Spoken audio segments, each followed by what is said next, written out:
welcome back to Auntie Amber's story time.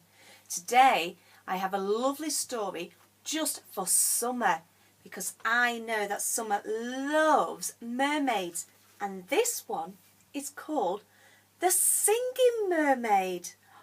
Let's find out what adventures happen in this story. The Singing Mermaid, read by Auntie Amber. Did you ever go to Silversands on a sunny summer's day? Then perhaps you saw the mermaid who sang in the deep blue bay. She sang to the fish in the ocean, to the haddock, the hake and the ling, and they splashed their scales and swished their tails to hear the mermaid sing.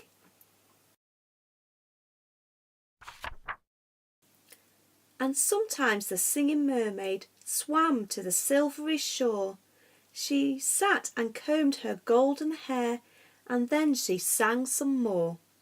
She sang to the cockles and mussels, she sang to the birds on the wing, and the seashells clapped and the seagulls flapped to hear the mermaid sing. When Sam Sly's circus came to town, Sam took a stroll by the sea. He heard the mermaid singing and rubbed his hands with glee. He said, "I can make you famous, I can make you rich," he said. "You shall swim in a pool of marble and sleep on a fine feather bed. You shall sing for the lords and ladies, you shall sing for the Queen and King, and young and old will pay good gold to hear the mermaid sing." "Don't go, don't go," cried the seagulls, and the seashells warned, "He lies." But the mermaid listened to old Sam Sly and smiled as she waved her goodbyes.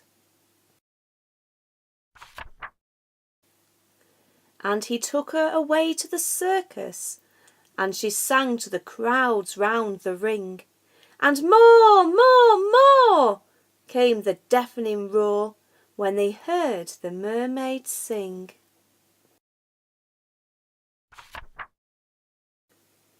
Now the mermaid shared a caravan with Annie the acrobat, and Ding and Dong the circus dogs, and Bella the circus cat.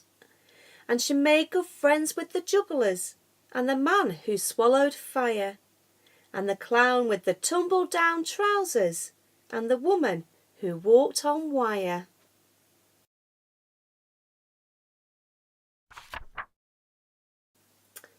But she wasn't friends with old Sam Sly. No, she didn't care for him, for he made her live in a fish tank where there wasn't room to swim.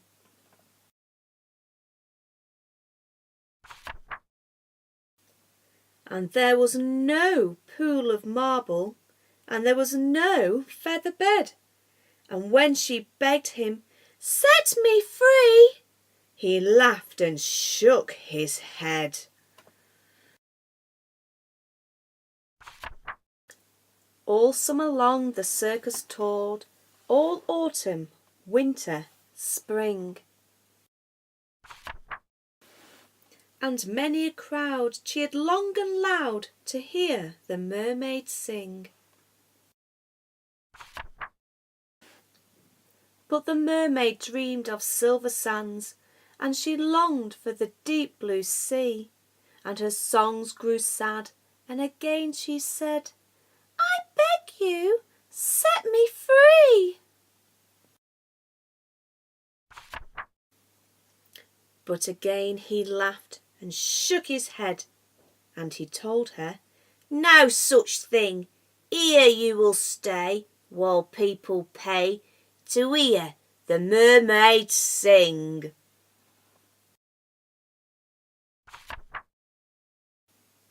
At Silversands a seagull was flying to his nest, when on the breeze he heard a song, the song which she loved the best.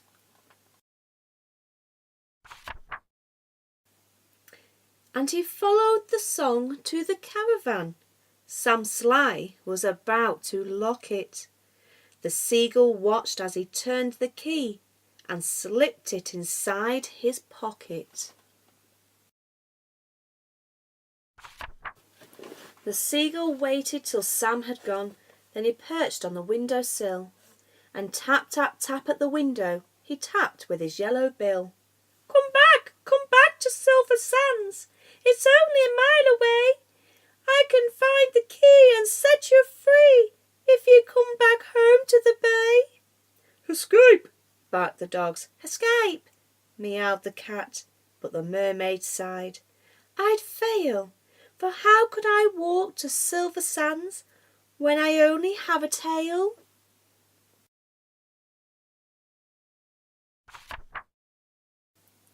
Like this, cried Annie the acrobat, and she stood upon her hands.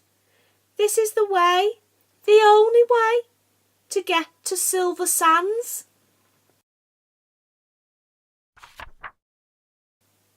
Right hand, left hand, tail up high.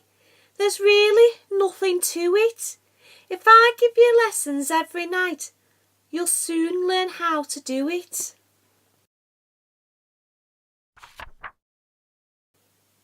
Next week, while Sam was snoring, the seagull stole the key.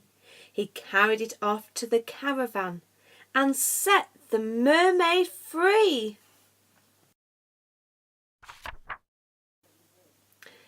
Aunty flew ahead to guide her as she walked upon her hands, all along the moonlit road that led to Silversands.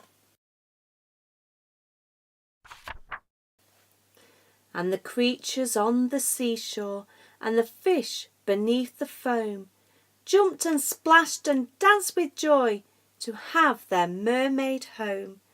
And she sang to the cockles and mussels, she sang to the birds on the wing, and the seashells clapped and the seagulls flapped to hear the mermaid sing.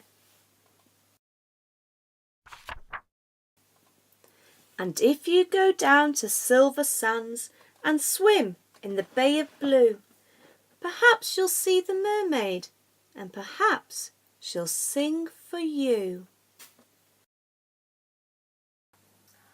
I am so glad that the mermaid found a happy ending after all. Do you know what, Summer? Maybe next time when I come and visit, we can go down to the beach and see if we can see a mermaid. What do you say? I'm up for that. Anyway, guys, thank you so much for listening again, and see you next time.